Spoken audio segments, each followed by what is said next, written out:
大家好，这就是比亚迪的仰望 U8，让你们看看司机的倒车技术，这么陡峭的坡，他说第二，没人敢说第一，这可是专业测试人员，这哥们一点方向感也没有，就连倒车也不会，你不翻车谁翻车呀？虽然刹车不一定能停住，好歹也能控制溜车速度，今天让你见识一下弹射飞扑轮胎，放一点距离也拍不出来，这精美动作真是不幸中的万幸，人车合一让车主演绎的淋漓尽致，驾驶员技术是真好，车主肯定也，这辆车是癫痫病犯了，还是有人在后面拖后腿，就跟有绳子拽着一样，差点人仰马翻。玩越野的人不分早晚，因为早晚都会走，所以就尽情的玩吧，听到碰撞的声音确实很爽。幸亏有护栏救了你，要是没护栏，估计全村人都在吃席的路上。这车脱困能力确实不行，你一个城市小越野来凑什么热闹？这是你该走的道路，不是不让你玩，真担心你磕到电池再发生自燃。这兄弟一看就是越野玩累了，在拐弯的时候实在是睁不开眼，倒头就睡，睡得很安详，一顿操作猛如虎。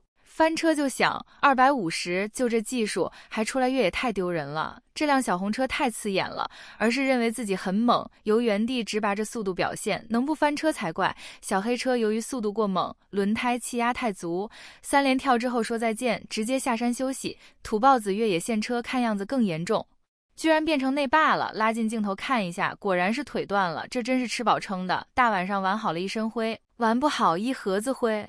轮胎爆胎不够响差评，车主开着小豹子冲坡，也不知道哪个环节出错，失去动力爬不动，换个角度一看，内八的姿势挺帅。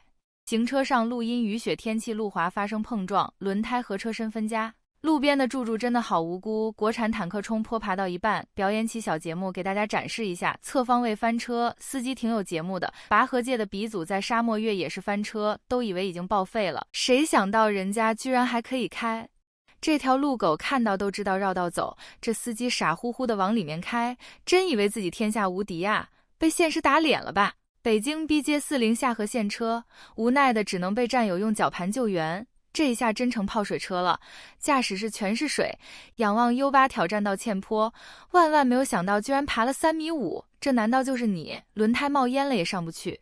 大吉大利越野冲坡，由于底盘过低爆装备，看样子这车主果然是一个败家子。小土豆从小就有越野梦，刚下赛道就把保险杠弄报废，这也算经历赛道的车辆，离报废更近一步。现在人的素质太差了，在沟里乱停车，没看到下着小雨，万一水不流通堵塞了咋办？这是要在关公面前耍大刀吗？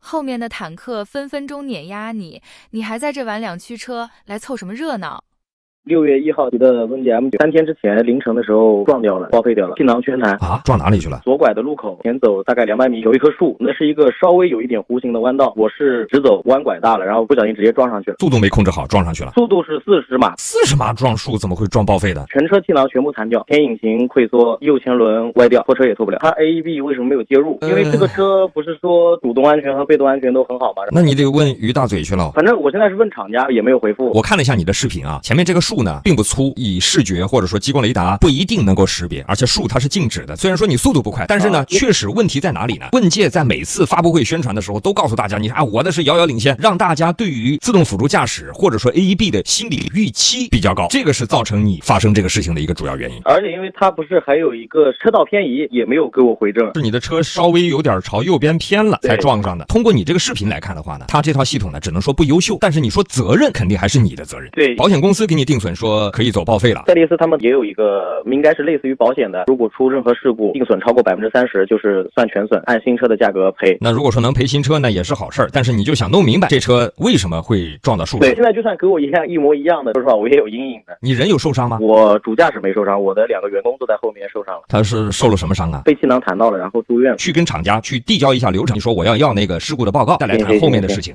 这个厂家的事故报告不是发过来了吗？第一个呢，这个事故报告不是一个标准的事故报告，它呢估计可能是怕你看不懂，它给你出了一个解读式的信息。这个信息呢我看了一下，并不是很全，它是以秒级的，基本上的意思就是说全程你的脚在踩加速踏板，没踩刹车，这是导致事故的一个主要原因。当时撞车的时候呢是每小时47公里，没踩刹车，你的脚在加速踏板上。第二个，他就解释了他为什么 AEB 没有工作，你撞到这个树上了，它能够对行人或者行人等物体碰撞时，它自动辅助制动。他的意思啊，后来工作人员其实给我打了个电话，他说那棵树啊太细了，而且是在道路边线以外的位置，他没有办法识别。他们厂家到现在还没有联系过我，没人联系你啊？这理由也是遥遥领先，这树要多粗才能被识别呢？不仅如此，华为到处吹嘘的智能驾驶，最近事故不断。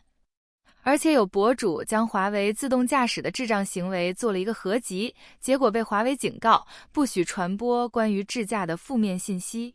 下面的是华为委托方与视频博主的对话。喂，李先生。喂，我这边是那个华为，就之前联系过您的华为这边的委托律师啊。怎么？是这样的一个情况，我们这边的话，就是华为这边也有关注到您近期也有发布一些关于华为智驾这一块的一些就是视频内容嘛。然后包括昨天晚上也有发布，就是关于就是华为 AEB 不触发场景一览这样子，就头条上面也有关注到，就发布这一类的内容。然后想跟您沟通一下嘛，就是包括前期就是您这边发布就是账号的发布这些视频的初衷，我们这边其实也有跟华为就是反馈过，但是华为这边的话就是还是希望您这边能够删除就是您账号里面关于涉及到华为以及华为合作品牌的相关视频内容。我这视频没什么啊，也没说什么。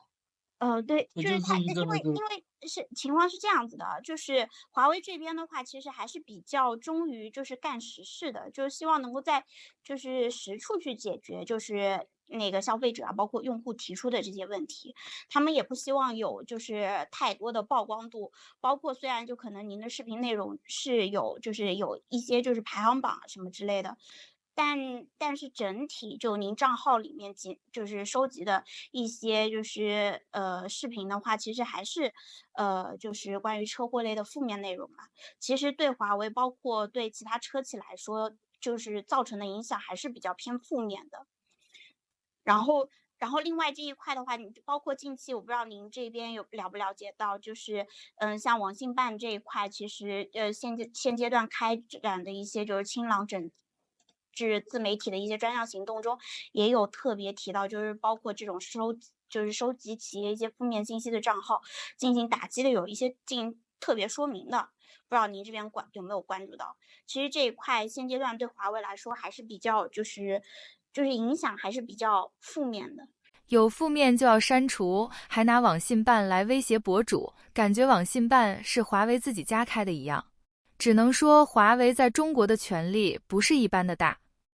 而且从博主的抖音账号看，粉丝只有1661人，即便是发了126个视频，但是这个影响还是非常小的。只能说这么小的博主都能被华为找到，并且威胁删除负面信息，这么小的负面火苗都要给你浇灭了。估计是不想让人知道华为的智驾是多么的智障，用智驾实际比人驾要累上几倍。有位真实用户的网友就发了一个视频，可以数一下华为智驾到底这一段路突然退出了多少次。很多人都在网上发说华为智驾也很牛，那我来发一个一刀未剪的，从我家里出发转一圈回家，大家可以看一下。选择第几个呢？第一个。选第几条呢？第一条。OK， 出发了。你看一下这个真实的表现吧，不要听网上瞎吹，自己数一下他路上接管了多少次。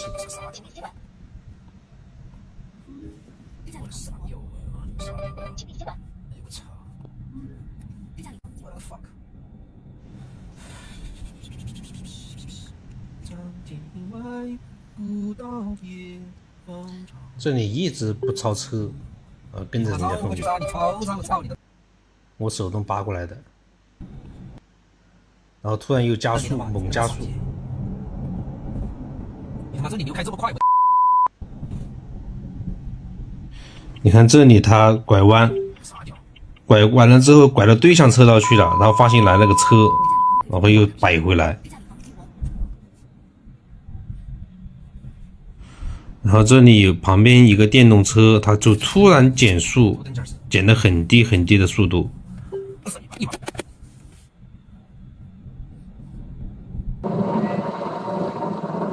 这里开始的一段路的比较直，也没什么好说的。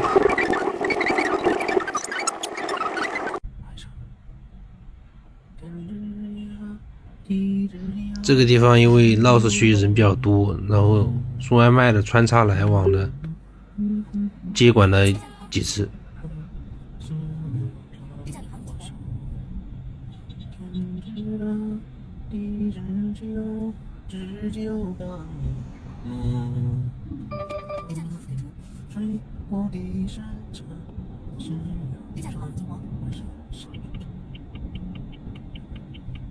后面这一段开的还可以啊，没有出什么状况。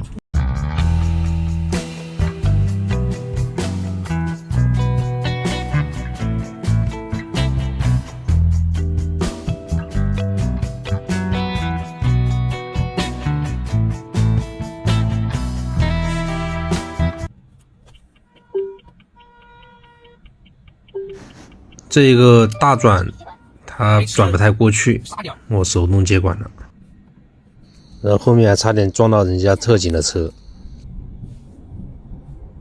认你的马，你他妈还开这么快，傻屌！哎呦，你妈8次。后面就没有接管，直接到家了。总的来说还可以，就是中间有一些小插曲，还可以。这一路不比玩飞车游戏刺激，而且是带着自己的小命在玩。出了事故，要么损失钱财，要么丢了小命给智驾刷数据。即便是这样，在中国还是有人对华为的智驾非常的狂热。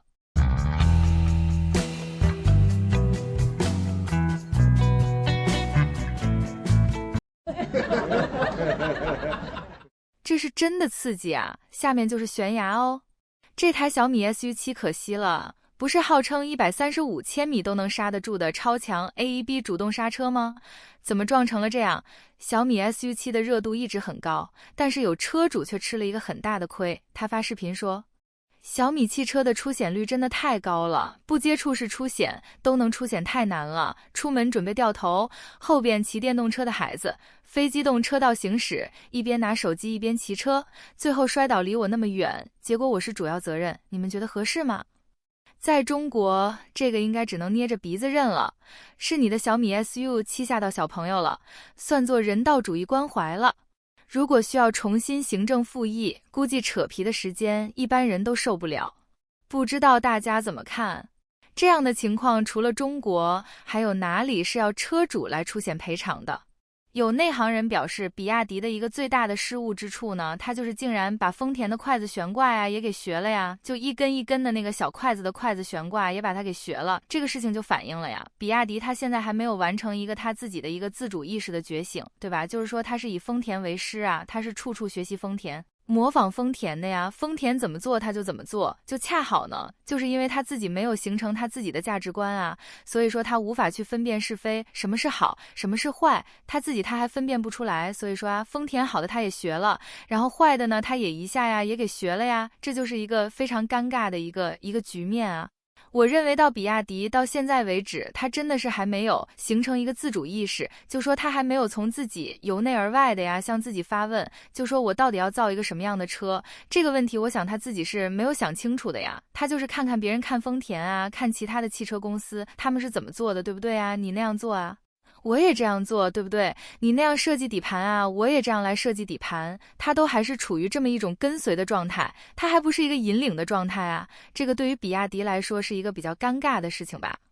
有网友发视频说自己开了7个月的比亚迪电车，我真的后悔了。去年12月份，在销售的花言巧语和新能源车风靡下，满心欢喜地掏出8万多，买了当时销量最高的比亚迪电车，时髦的设计和科技感十足的配置，心里别提有多高兴了。然而现实总是喜欢给人当头一棒，刚开上这辆车时，我感受到了前所未有的驾驶体验，起步快加速慢，智能化配置更是让人眼花缭乱。不过随着时间的推移，问题开始浮现。首先就是续航，销售说满电能跑305公里，实际跑也就200多公里。冬天的续航就更让人上火着急了，也就150来公里，这和我想象中真的相差甚远。今年五一假期跑了一趟高速，我发现夏天的续航也就是200公里，在高速上电量哗哗的往下掉，全程300多公里的路程，充2次电，全程真是提心吊胆跑完的。万幸的是没堵车，更糟糕的是电池衰减问题，仅7个月我就明显感觉续航下降了，特别是冬天为了省电，我都不敢开暖风，这让我怀念起当初的油车，一年油费最少7、8千块。现在换了电车，原以为能省钱，结果不到1年，车贬值加上其他费用，已经损失了1万多。销售的那句早买车早享受，真是讽刺。电车的另一个问题是晕车主驾驶位还好，但副驾驶和后排坐的人都感觉晕车。这是我在买车时没考虑到的问题，看来电车的加速和动力传递方式对乘客的影响还真是不容小觑。当然，电动车也有其优点，比如市区内通勤，电车的确实比油车低很多，短途出行也很方便。但如果你打算买人生第一辆车，那我建议还是选择油车，长途驾驶和高速方面有明显优势。使用成本和保值率也更稳定，当初换车真不应该被表面的光鲜和一时冲动。在选择电车还是油车时，明确自己的需求，了解车辆的实际表现。希望我的经历能给大家提个醒，毕竟车不是用来后悔的，而是用来享受生活的。